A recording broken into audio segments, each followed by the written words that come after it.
नमस्कार, भक्ति स्पिरिचुअल में आप सबका स्वागत है। अगले वीडियो में हम बात किए थे पुराण पे और उसी के आगे का भाग हम बता रहे हैं। पुराण पर ही बात कर रहे हैं, ठीक है। कौन से पुराण में क्या लिखा गया है, पुराण कौन कौन से हैं। ब्रह्म पुराण। ब्रह्म पुराण में पार्वती जी क्या बताई हैं, क्या मतलब क्या कही थी, किस विषय पे क्या, किस टॉपिक पे क्या बात करी थी और क्या क्या मतलब उनके ही बारे में सब कुछ है। और गौतमी महात्म्य, तीर्थों की महिमा, जिसमें ओडिशा, कोणार्क तीर्थ और सूर्य पूजा का वर्णन है। सांख्य योग का सविस्तार वर्णन किया गया है और ब्रह्म पुराण के अध्यायों में महाभारत के 12वें पर्व शांति पर्व में शामिल किया गया है, ठीक है। ब्रह्म पुराण को ही महाभारत के 12वें पर्व शांति पर्व में शामिल किया गया है, या फिर कह सकते हैं कि शांति पर्व का ही कुछ अंश ब्रह्म पुराण में शामिल किया गया है। वायु पुराण। वायु पुराण में संगीत, पशुपति योग, शिवचरित, इस सब का वर्णन मिलता है। शिव पुराण को ही वायु संहिता कहा जाता है। वामन पुराण में वैष्णव पुराण था, परंतु किसी समय यह शैव में भी परिणित हो गया था। आज इसका यही प्रचलित है। जो वामन पुराण है ना, ये ज़्यादातर शैव धर्म के अनुलंबी हैं, मानते हैं, ठीक है। वो कहते हैं कि वामन पुराण उनका है। मार्कंडेय पुराण में ब्रह्मादिनी मदावलसा, इनका उल्लेख है। दुर्गा सप्तशती इसी पुराण का भाग है। जो नवरात्रि में पूजा की जाती है, दुर्गा सप्तशती का पाठ किया जाता है, इसी पुराण का भाग, मार्कंडेय पुराण का।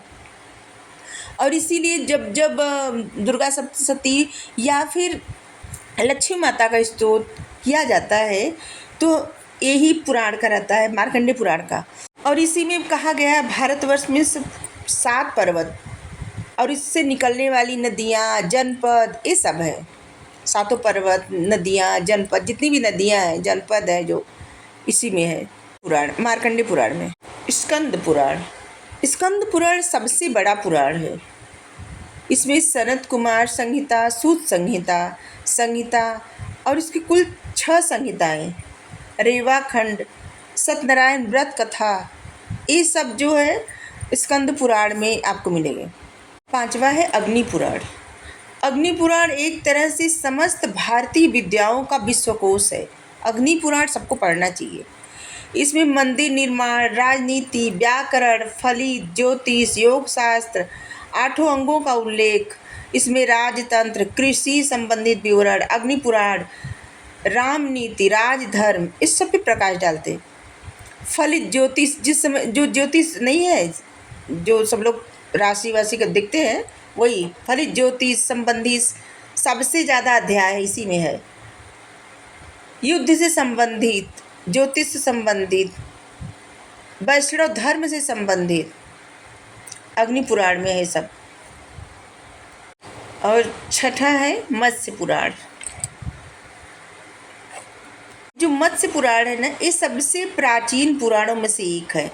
इसे कहा ही जाता है कि विष्णु भगवान जी सबसे पहले मत्स्य अवतार ही धरे थे और इसीलिए शायद मत्स्य पुराण सबसे प्राचीन पुराण है।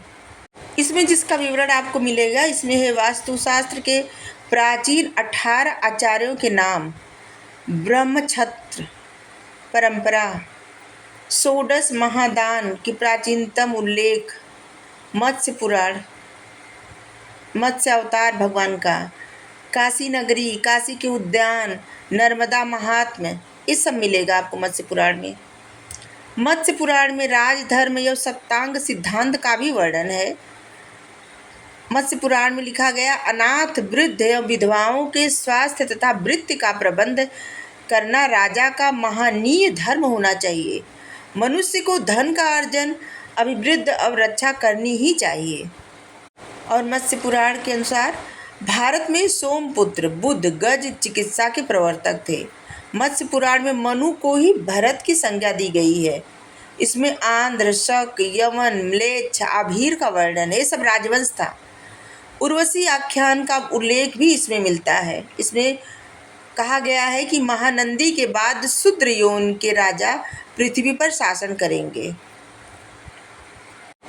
ऐसे लिखा गया है, ततः प्रभृति राजानो भविष्यन्ति शूद्रयोनवः। गरुड़ पुराण।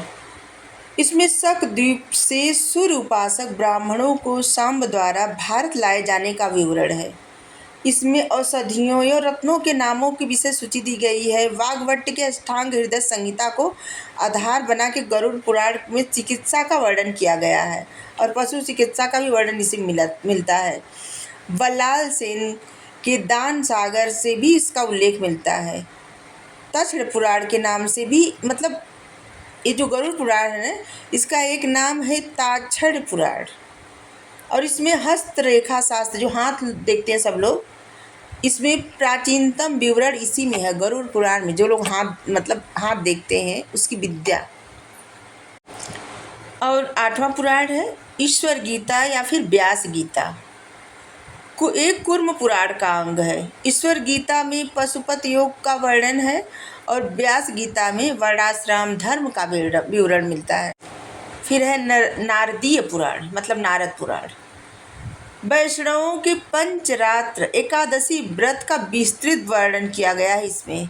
और इसमें बौद्धों की बड़ी निंदा की गई है। यह बौद्ध मंदिरों में ब्राह्मणों को प्रवेश से रोकता है कि किसी बौद्ध मंदिर में ब्राह्मण को नहीं जाना चाहिए, इसमें लिखा गया है। फिर भागवत पुराण। 10वीं शताब्दी में स्कंद पुराण को 14वीं शताब्दी में लिपिबद्ध किया गया और इसमें 16वीं शताब्दी तक के राजवंशों की चर्चा है। भागवत पुराण का 10वां खंड कृष्ण चरित है और यही श्रीमद् भागवत की कथा जो सब लोग कहते हैं ना, यही भागवत पुराण है। पुराण का आपको बताएं कि उसमें क्या लिखा गया है। अगर आप पढ़ेंगे तो क्या देखेंगे, उसका महत्व क्या है। और जो बचा है उस पुराण को आप पढ़ेंगे तब देखेंगे। उसमें जिनका मतलब जो पुराण, जैसे शिव पुराण है, वहाँ पे शंकर भगवान और काशी का महत्व है।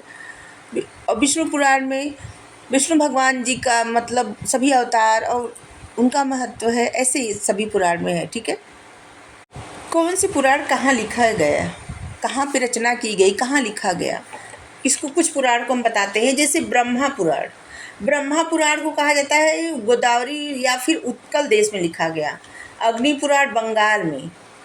ब्रह्मा वैवर्त पुराण बंगाल में। वामन पुराण कुरुक्षेत्र मंडल में। मत्स्य पुराण नर्मदा प्रदेश या फिर दक्षिण पश्चिम दक्कन। गरुड़ पुराण मिथिला। और भागवत पुराण दक्षिण भारत में लिखा गया।